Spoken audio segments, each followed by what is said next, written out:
봄철 산책, 보약인가 독인가? 일상적인 산책에 대한 새로운 시각. 안녕하세요. 여러분의 100세 건강을 책임지는 실버생로병사의 비밀입니다. 날씨가 참 좋습니다. 따뜻한 봄볕에 이제 밖으로 좀 나가볼까 하며 신발장에서 운동화 꺼내시는 분들 많으시죠? 산책은 최고의 보약이라는 말 평소에도 많이 들어보셨을 겁니다. 하지만 여러분 무턱대고 걷는다고 다 약이 되는 건 아닙니다. 오히려 잘못된 시간과 잘못된 방법으로 걷는 산책은 우리 몸의 관절을 망가뜨리고 심장에 큰 무리를 주는 독이 될 수도 있습니다. 특히 겨울 동안 활동량이 적어 굳어있던 근육과 관절이 갑자기 늘어난 활동량을 감당하지 못하면 슬개대퇴 통증, 증후군 같은 무릎 질환이나 고관절 통증이 생기기 쉽습니다. 오늘은 우리 실버 세대가 가장 많이 실수하는 산책 습관들과 의학적으로 검증된 진짜 보약 산책법을 아주 자세하게 알려드리겠습니다. 오늘 영상 끝까지 보시면 여러분의 산책길이 10년 더 젊어지는 건강의 지름길이 될 겁니다. 첫 번째, 산책 골든타임을 지키세요. 새벽 운동의 위험성. 가장 중요한 것은 언제 걷느냐입니다. 많은 분이 새벽 공기가 맑고 상쾌하다며 해가 뜨기도 전에 일찍 나서시는데 이건 혈관에 아주 위험한 행동입니다. 지난 영상에서 배운 모닝서지 현상 기억하시나요? 우리 몸은 잠에서 깨어날 때 혈압이 자연스럽게 올라가는데 이때 찬 공기에 노출되면 혈압이 폭발적으로 상승합니다. 또한 봄철 새벽은 기온 역전 현상 때문에 오염 물질이 지표면 가까이 가장 낮게 깔려있는 시간입니다. 호흡기 건강을 생각한다면 가장 피해야 할 시간이죠. 여기서 이런 질문하시는 분들 계실 겁니다. 나는 KF94 마스크 꽉 쓰고 나가니까 괜찮지 않나?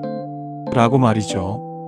하지만 여러분, 마스크가 미세먼지는 막아줄지 몰라도 차가운 공기에 우리 혈관이 깜짝 놀라 수축하는 것까지는 막아주지 못합니다.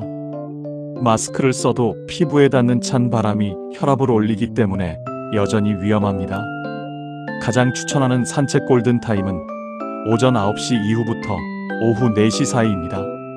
특히 기온과 혈압이 가장 안정적인 오전 10시에서 11시 혹은 오후 2시에서 3시를 강력 추천합니다. 이때 산책하셔야 뼈 건강에 필수인 비타민 D 합성도 잘 되고 혈관도 편안하게 유지됩니다. 나는 새벽 아니면 도저히 시간이 안 된다 하시는 분들께는 찬바람 부는 야외 대신 실내 헬스장이나 집안에서 걷는 것을 강력히 추천드립니다. 따뜻한 실내 환경은 급격한 혈압 상승을 막아주고 미세먼지로부터 폐를 보호해주기 때문입니다.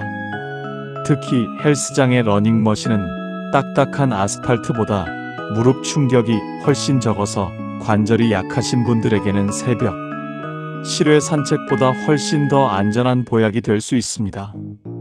두 번째, 장소와 신발이 관절 수명을 결정합니다. 어디를 걷느냐도 정말 중요합니다. 우리 주변의 아스팔트나 콘크리트처럼 딱딱한 길은 걸을 때마다 무릎 관절에 체중의 몇 배나 되는 큰 충격을 줍니다. 가능하면 충격 흡수가 잘 되는 흙길이나 공원의 우레탄 트랙이 깔린 산책로를 이용하세요. 신발 선택도 중요합니다. 굽이 너무 낮거나 바닥이 딱딱한 단화는 피하세요. 쿠션감이 충분하고 발등을 잘 잡아주는 운동화를 꼭 신으셔야 합니다. 걸을 때는 반드시 뒤꿈치부터 땅에 닿고 발바닥 그리고 앞꿈치 순서로 굴리듯 닿아야 관절 부하를 줄일 수 있습니다. 혹시 계단 오르기가 좋다며 무리하게 아파트 계단을 오르시나요? 퇴행성 관절염이 있는 분들께 경사진길은 무릎 연골판에 과도한 하중을 주어 염증을 악화시킬 수 있습니다. 처음에는 평지 위주로 시작하시고 경사는 아주 천천히 늘려가는 것이 관절 장수의 비결입니다. 세 번째 팔자 걸음은 무릎 연골을 갉아먹습니다. 여기서 정말 주의하셔야 할 점이 하나 더 있습니다. 나이가 들면서 하체 근력이 약해지면 자신도 모르게 발끝이 바깥으로 벌어지는 팔자 걸음으로 걷는 경우가 많습니다. 그런데 여러분 팔자 걸음은 무릎 관절의 안쪽으로만 체중을 쏠리게 해서 연골을 아주 빠르게 닳게 만듭니다. 결국 퇴행성 관절염을 앞당기는 지름길이 되는 것이죠. 산책할 때는 의식적으로 발 모양이 11자가 되도록 노력하셔야 합니다. 무릎과 두 번째 발가락이 정면을 향한다는 기분으로 한 걸음 한 걸음 내디뎌 보세요. 이것만 고쳐도 무릎 통증의 절반은 줄어듭니다. 네 번째 뒷짐은 절대 금물. 올바른 자세와 속도. 걷는 자세를 다시 한번 점검해 보겠습니다. 혹시 여유 있게 걷는다고 뒷짐을 지고 걷진 않으시나요? 뒷짐을 지고 걸으면 몸의 무게 중심이 뒤로 쏠리고 균형 감각이 떨어집니다. 돌발 상황에서 대처하지 못하고 낙상 사고로 이어져 뼈가 부러지는 큰 부상을 입을 수 있습니다. 팔은 가볍게 주먹을 쥐고 자연스럽게 앞뒤로 흔드세요. 시선은 정면 15m 앞을 멀리 바라보며 허리를 곧게 펴고 걷는 자세가 가장 좋습니다. 속도는 어느 정도가 적당할까요? 옆 사람과 대화는 가능하지만 약간 숨이 차는 정도가 가장 좋습니다. 전문 용어로 보그척도라고 하는데 약간 힘들다고 느껴지는 정도가 우리 심폐 기능을 가장 튼튼하게 만들어줍니다. 이때 보폭을 평소보다 딱 10cm만 더 넓게 걸어보세요. 보폭이 넓어지면 엉덩이 근육이 살아나면서 운동 효과가 2배 이상 커집니다. 다섯 번째, 산책 전후 수분 섭취와 워밍업. 산책 전에는 실내에서 5분간 반드시 제자리 걷기 같은 워밍업을 해주세요. 근육과 인대가 놀라 부상 입는 것을 막아줍니다. 그리고 산책 중에는 갈증이 느껴지지 않아도 미지근한 물을 한두 모금씩 자주 마셔주어야 합니다. 건조한 봄바람의 수분을 뺏기면 혈액점도가 높아져 심장에 무리가 가기 때문입니다. 화면을 보면서 집에서 함께하는 11자 걷기와 보폭 연습하기.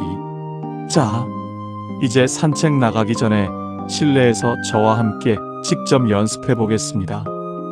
제자리에서 허리를 꼿꼿이 세우고 서보세요. 이제 발 모양을 보세요.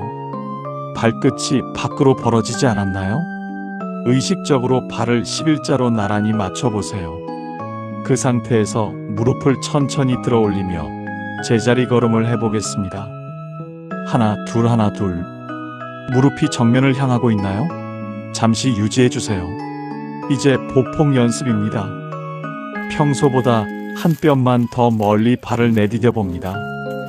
뒤꿈치가 먼저 땅에 닿아야 합니다. 잠시 유지해주세요. 반대발도 똑같이 뒤꿈치부터 천천히 내디뎌 보세요. 하나, 둘, 셋. 아주 잘하셨습니다. 지금 하신 11자 걸음과 10cm 넓은 보폭이 여러분의 관절을 지키는 비결입니다. 오늘 알려드린 내용을 정리해 보겠습니다. 첫째, 산책은 낮 시간에 하시고 새벽에는 헬스장 같은 실내를 이용하세요.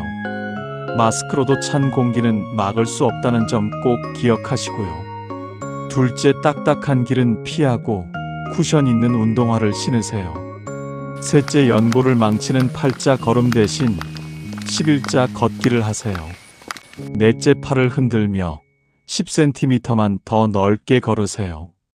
다섯째, 워밍업과 미지근한 물 섭취를 잊지 마세요. 오늘 영상이 유익하셨다면 구독과 좋아요 부탁드리고 매일 산책하시는 지인분들께도 이 영상을 꼭 공유해주세요. 다음 영상에서는 봄철 미세먼지와 황사로부터 내 소중한 폐를 지키는 비결을 알려드리겠습니다. 시청해주셔서 감사합니다. 오늘도 건강한 하루 되세요.